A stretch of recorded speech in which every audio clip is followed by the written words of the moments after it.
Something that has remained consistent even after George Michael's passing in late 2016 is that many, including myself, still love his music. The body of work that George Michael left will never be forgotten. Although, something that already has, and may very well be forgotten or overlooked, is the way George Michael reinvented himself. If that be from the way he changed his appearance over the years, to how the tone of the music changed over the years depending on the topics he was writing about. To make this comprehensible, I have chosen 6 different periods of George Michael's career, which are mainly based around the different albums he released, starting with Fantastic, Wham's debut album, and ending with George Michael's 2004 solo album, Patience. So let's take a look at the genius ways George Michael reinvented himself.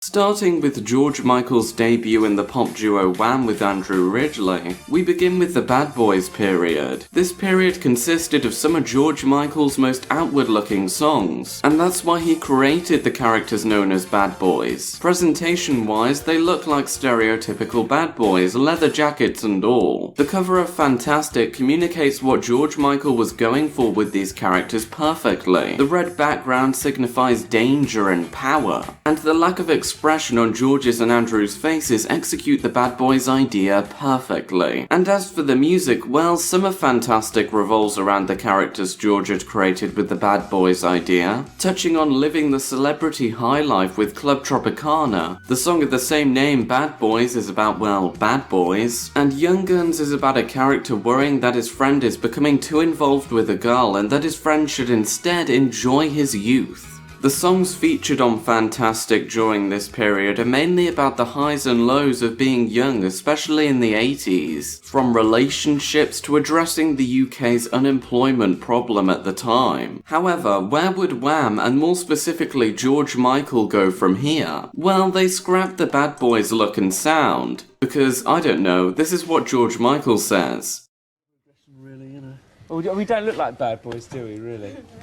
And that was completely useless. I'm assuming George Michael just felt as if it was the best thing to do moving forward. And if that was the case, then he's a genius because it paid off. Now this period lasts from 1984 till the end of Wham, as they didn't scrap everything from the first period as they still kept what made Wham, Wham. But what did change? Most obviously, the look changed. Sure, the look did change slightly once again by the near end of Wham, but I'll touch on that later. The duo were sporting curtain rings, mullets and bleach blonde hair, which was a change from what we saw with the first period. However, they did lose the look with the mullets by near the very end of Wham, and went back to a look that was reminiscent of the first period. Nevertheless, the change in look worked, as young girls loved them even more, which did wonders for their record sales. The tone of the music remained similar to the first period, yet things became slightly more upbeat, with songs such as Wake Me Up Before You Go Go, Freedom, and I'm Your Man. Although there were songs that were not as upbeat, such as Everything She Wants, Where Did Your Heart Go, and Last Christmas, to name a few. Nevertheless, Wham could not continue as George Michael wanted credibility. So Wham did their farewell concert in 1986, and that's where Wham ended. Now you may expect the next period to be the very start of George Michael's solo career, with Careless Whisper, A Different Corner, and I Knew You Were Waiting For Me. However, that is incorrect, as Careless Whisper and A Different Corner are only 2 songs, and George Michael was technically still with Wham when those 2 songs were released. And I Knew You Were Waiting For Me is just 1 song. In addition, I see I Knew You Were Waiting For Me as the junction between Wham and the proper start of George Michael's career as a solo artist. So the next period is, of course, the Faith period.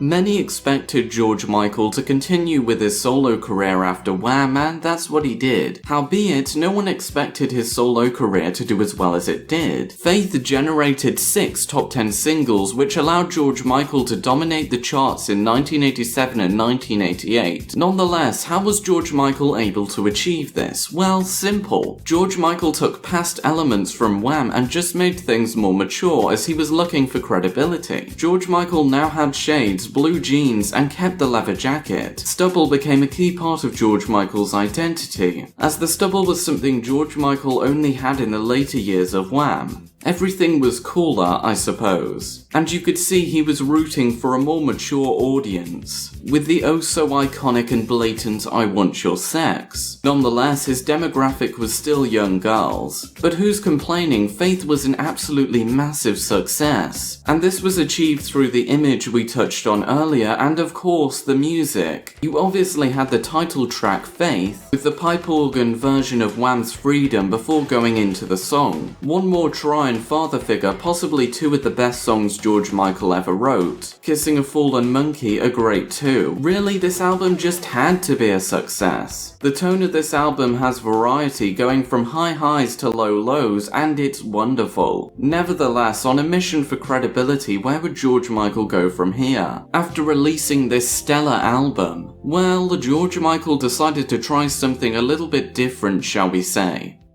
Enter Listen Without Prejudice. Released in 1990, Listen Without Prejudice was a departure from Faith. In this period, George Michael wanted to be taken seriously as a songwriter, and that is why Listen Without Prejudice is so different from what George had done prior. George Michael chose not to appear in music videos, with the opening track Praying for Time only consisting of the lyrics projected onto a black background, and Freedom 90's music video consisted of supermodels. In Freedom 90's music video, you can see George Michael's Faith leather jacket being burned, which symbolizes how George Michael wanted to get away from his past image and therefore have more credibility as an artist. As for the music, Listen Without Prejudice is thoughtful, yet at times may appear to be rather melancholic. Praying for Time is a commentary on the state of the world. Freedom 90 sounds similar to the songs found on Faith, yet is partly about George Michael reflecting on his career so far, but is also George Michael wanting to break free from others. And then there's Cowboys and Angels, which is a beautiful song and is one of my favourite George Michael tracks. Now George Michael had found his credibility, what would he do now? After Listen Without Prejudice, George Michael went into legal battles with Sony, due to disappointing sales for Listen Without Prejudice in the US. And this battle lasted for a few years, but finally, in 1996, we got Older, and with Older emerged a new period of George Michael. Older was an album dedicated to George Michael's partner Anselmo Filippa, whom tragically died of an AIDS-related illness in 1993. Long gone were the days of not appearing in music videos. He had found his credibility with Listen Without Prejudice. George Michael has a new look, consisting of shorter hair and his usual facial hair. It was a time of sadness, and George Michael knew that. He expressed his vulnerability and loss, with the album being sad and dark, and the music video for Jesus to a Child encompasses the dark presentation for this album. Moving on to the music for this period, Jesus to a Child is a song about the love George Michael felt for his partner. Fast Love is possibly about cruising. The title track Older is George Michael saying he is wiser, older, and has changed. And finally, You Have Been Loved, a sad song about struggling to deal with the death of a loved one. This album is incredibly sad, although it was about a period of his life that he must have found hard, and he expresses this in an excellent manner. However, after the masterpiece which is Older, what would George Michael have in store for us? Well, in 2004 we found out. Patience, considered George Michael's comeback album. At this point, the look wasn't as important, and I think that shows with the cover of Patience. As you can see George Michael sitting in a white abyss. George Michael just wanted to show that in 2004 he could still create fantastic material. The music for this album is more upbeat when compared to Older and Listen Without Prejudice, although Patience does have its highs and its lows. Amazing is a song about his boyfriend Kenny. The song is a celebration and shows that George Michael can still write amazing songs. There's Shoot the Dog, an anti-war song, and My Mother Had a Brother, an incredibly sad song about George Michael's uncle, whom tragically died on the day that George Michael was born. This period shows that even though George Michael is older, he still knows how to make a comeback. Now we've covered the 6 periods, allow us to move on to the conclusion.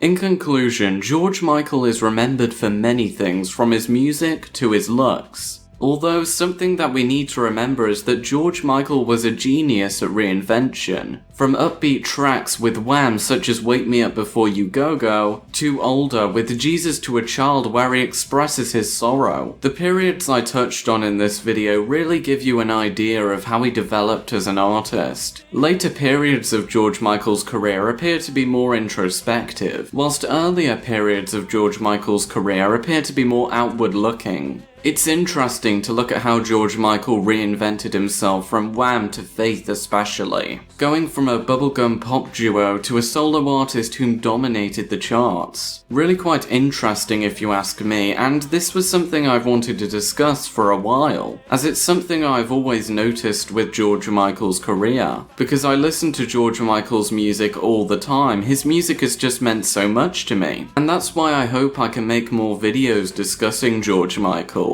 But anyways, what's your favourite period of George Michael's career? And thanks for watching, bye! Hello, if you're still here, make sure to like and share this video if you enjoyed it, and subscribe for more George Michael related content coming very soon. Bye!